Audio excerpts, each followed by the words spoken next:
Dark gathering episode number 2। इस episode की शुरुआत में हम देखते हैं कि टेलीफोन वाले भूत की आत्मा को यायोई के कमरे में रखी हुई डॉल्स खींच रही होती हैं और दर्द की वजह से उस भूत की आत्मा बुरी तरीके से चीख भी रही होती है। इसके बाद अगले सीन में जब केटारो वापस से एको के घर जा रहा होता है तब वो सोचता है, मुझे भूतिया चीजें बिल्कुल भी पसंद नहीं है। कुछ साल पहले मेरे साथ जो घटना हुई थी उसकी वजह से मेरी एक दोस्त भी घायल हो गई थी। उसके बाद से मैंने खुद को लोगों से अलग कर लिया था। बहुत समय बाद मैंने वापस से नॉर्मल जिंदगी जीना शुरू किया है और मुझे एक जॉब भी मिल गई है, पर मैं गलत जगह फंस गया हूँ। हम देखते हैं कि केटारो एको के घर पहुंच जाता है। जैसे ही यायोई गेट खोलती है तो केटारो यायोई के हाथ में एक डॉल को देखकर डर जाता है।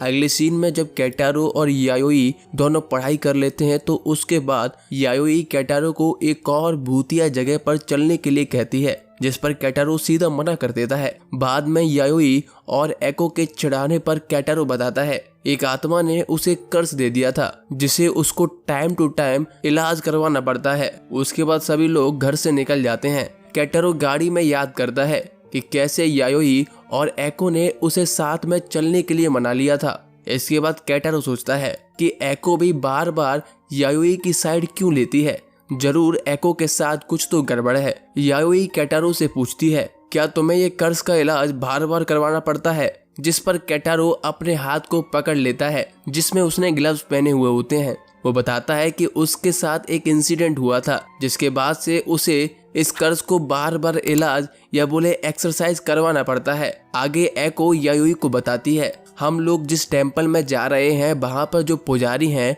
वो केटारो की दादी जी ही हैं। इसके बाद सभी लोग रास्ते में मस्ती करते हुए उस मंदिर की तरफ पहुँच जाते हैं जहाँ पर केटारो की दादी जी होती हैं। जैसे ही केटारो की दादी यायोई को देखती है तो वो यायोई पर बहुत ज्यादा गुस्सा होने लगती है और केटारो से कहती हैं, तुम इस लड़की को यहाँ क्यों लेकर आए हो? ये लड़की बहुत ही ज्यादा खतरनाक है। इसने अब तक 5 बुद्धा के स्टैचूज को तोड़ दिया है। जिस पर यायोई कहती है, 5 नहीं 7 स्टैचू। जिसके बाद केटारो की दादी जी यायोई को यहाँ से चले जाने के लिए कहती हैं, पर केटारो उन्हें रोक देता है। जिस पर केटारो की दादी पूछती है, तुम मुझे क्यों रोक रहे हो? केटारो कहता है, यायोई मेरी स्टूडेंट है और मैं अभी अपनी सोशल स्किल ठीक करने पर काम कर रहा हूँ। ये सुनकर दादी जी का गुस्सा ठंडा हो जाता है और वो यायोई को वार्निंग देकर छोड़ देती हैं। उसके बाद दादी जी केटारो से कहती हैं, चलो तुम मेरे साथ आओ, कर्ज को एक्सरसाइज करवाने का समय आ चुका है। दादी जी के चले जाने के बाद केटारो यायोई से पूछता है कि क्या तुमने सच में बुद्धा के स्टैचूज को तोड़ा था? जिस पर यायोई बताती है, उनके अंदर बुरी आत्माएं कैद थी और हो सकता है कि उन्हीं में से एक ने मेरी मम्मी को कैद कर लिया हो। ये सुनते ही केटारो को एको की बात याद आती है। अगले सीन में हम देखते हैं कि केटारो की दादी जी और एक और इंसान केटारो के हाथ पर कर्ज को एक्सरसाइज कर रहे होते हैं। दादी जी केटारो को बताती हैं, डेली मेडिटेशन, एक्सरसाइज और अच्छा खाना खाने से दिमाग और शरीर दोनों हेल्दी रहते हैं, जिससे भूत तुम पर आसानी से कंट्रोल नहीं कर पाएंगे। केटारो सोचता है वो कभी भी वापस से नॉर्मल जिंदगी नहीं जी पाता अगर उसकी दादी उसकी मदद नहीं करती। उसकी दादी ने उसे रिकवर होने में बहुत ज्यादा मदद करी है। इसके बाद दादी जी एक तलवार निकालती हैं। हम देखते हैं कि यायोई बाहर से कमरे में झांकने की कोशिश कर रही होती है।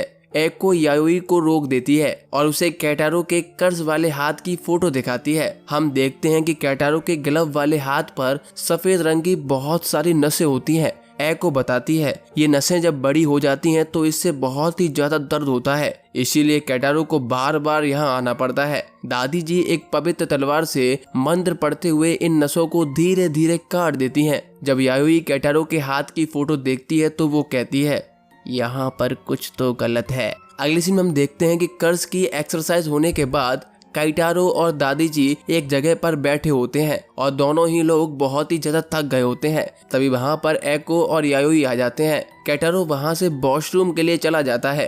केटारो की कटी हुई नसों को देखकर यायोई दादी से कहती है, क्या मैं इन्हें ले सकती हूँ?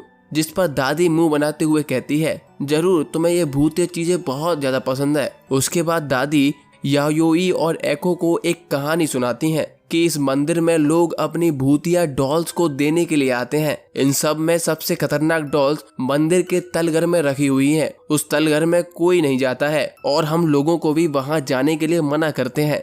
अगले सीन में हम देखते हैं कि केटारो को रास्ते में एक डॉल मिलती है।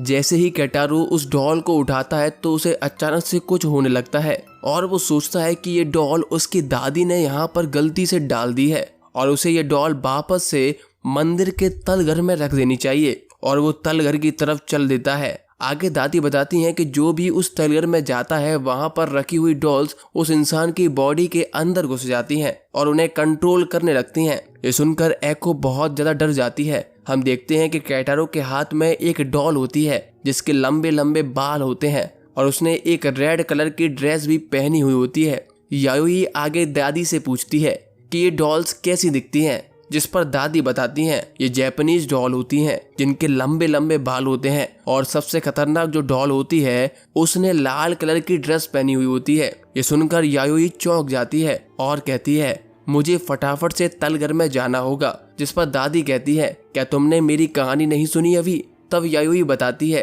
कि उस डॉल ने केटारो को अपने कंट्रोल में ले लिया है।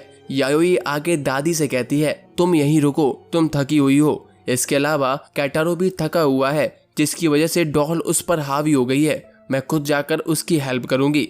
अगले सीन में हम देखते हैं कि केटारो तलघर में उस डॉल के साथ बैठा हुआ होता है। उसके चारों ओर बहुत सारी डॉल्स होती हैं और सभी डॉल्स की लाल आंखें चमक रही होती हैं। हम देखते हैं कि केटारो के पास जो डॉल होती है उसके बाल केटारो के मुंह के अंदर जा रहे होते हैं। तभी केटारो को होश आ जाता है।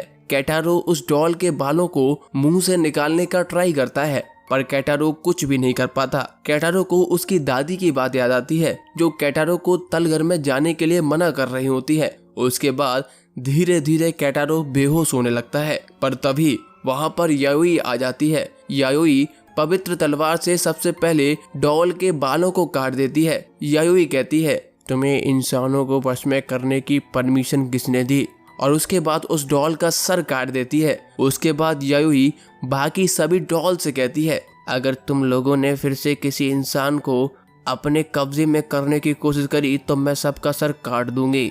उसके बाद सभी आत्माएं यायोई से डर जाती हैं और डॉल्स की चमक रही आंख बंद हो जाती हैं। तभी वहां पर एको और दादी जी आ जाती हैं। यायोई केटारो के मुंह से डॉल के बालों को निकाल देती है और केटारो को बचा लेती है। केटारो सोचता है कि इस बार तो मैं खुद अपनी गलती से यहाँ पर फंसा हुआ था, तब भी यायोई ने अपनी जान की परवाह किए बिना मुझे बचा लिया। और वो अपनी दादी की बातों को याद करता है जब वो दादी यायोई पर गुस्सा हो रही थी। इसके बाद सभी लोग वापस से घर जाने लगते हैं। केटारो की दादी सभी को सेफ्टी से घर जाने के लिए कहती हैं। केटारो आगे दादी से कहता है मैं ये आपको पहले नहीं कह सकता था पर यायोई एक अच्छी लड़की है।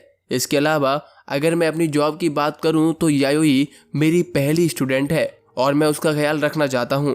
ये सुनकर दादी जी चौंक जाती हैं। उसके बाद दादी जी कहती हैं जो बुद्धा के स्टैचूज इसने तोड़े हैं वो इसे परेशान करेंगे, उनसे बचने के लिए तुम लोग यहाँ से जाते समय कोई गिफ्ट ले लेना और उनकी प्रार्थना करना। दादी आगे कहती हैं केटारो तुम भूतों को महसूस कर पाते हो, ये कोई बुरी बात नहीं है, इसका यूज करके तुम अपनी फैमिली और दोस्तों को बचा सकते हो और अगर कुछ होता है तो फिर मैं तुम्हारे साथ तो हूँ ही, मैं तुम्हारी देखभाल करने के लिए हमेशा रेडी हूँ। इसके बाद सभी लोग घर के लिए निकल जाते हैं। केटारो यायोई को बुद्धा के छोटे छोटे स्टैचूज भी खरीद कर देता है जिनको देखकर यायोई खुश हो जाती है और केटारो से कहती है इसके बदले मैं तुम्हें अपने रूम में अपनी डॉल्स का कलेक्शन दिखाऊंगी। ये सुनकर केटारो सोच में पड़ जाता है। अगले सीन में सभी लोग घर पहुंच जाते हैं। यायोई केटारो को अपना रूम दिखाने के लिए लेकर जाती है। जैसे ही यायोई अपने रूम का दरवाजा खोलती है तो सभी डॉल्स कांपने लगती हैं। ये देखकर केटारो बहुत ज्यादा डर जाता है। केटारो सोचता है ये सब कब से यहीं पर था पर मुझे अब तक महसूस क्यों नहीं हुआ। केटारो यायोई से डरते हुए कहता है क्या मैं सही सोच रहा हूँ, जिस पर यायोई कहती है हाँ, सभी बुरी से बुरी आत्माएं हैं जिन्हें मैंने कैद करके यहाँ पर रखा हुआ है। इसके बाद यायोई उस डॉल को भी अपने कमरे के एक टेबल पर रख देती है जिसने केटारो को वश में किया था। केटारो देखता है यायोई ने डॉल का सर उसी की कटी हुई नसों का यूज करके जोड़ दिया है। केटारो कहता है क्या तुमने इसके लिए दादी जी से परमिशन ली थी, जिस पर यायोई कहती है दादी जी थकी हुई थी और इसे उनके साथ छोड़ना सही नहीं था और मैं उनसे बाद में परमिशन ले लूंगी। जैसे ही यायोई उस डॉल को छूती है तो उस डॉल की आंखों से खून निकलने लगता है। केटारो सोचता है, मैंने बोला था कि मैं यायोई का ख्याल रखना चाहता हूँ, पर मैं जैसे जैसे यायोई के क्लोज जाता जा रहा हूँ मैं उतना ही नॉर्मल जिंदगी से दूर हो रहा हूँ। क्या मैं ये कर पाऊंगा? तभी एको पीछे से आकर केटारो के कंधे पर हाथ रखती है, जिससे केटारो और भी ज्यादा डर जाता है।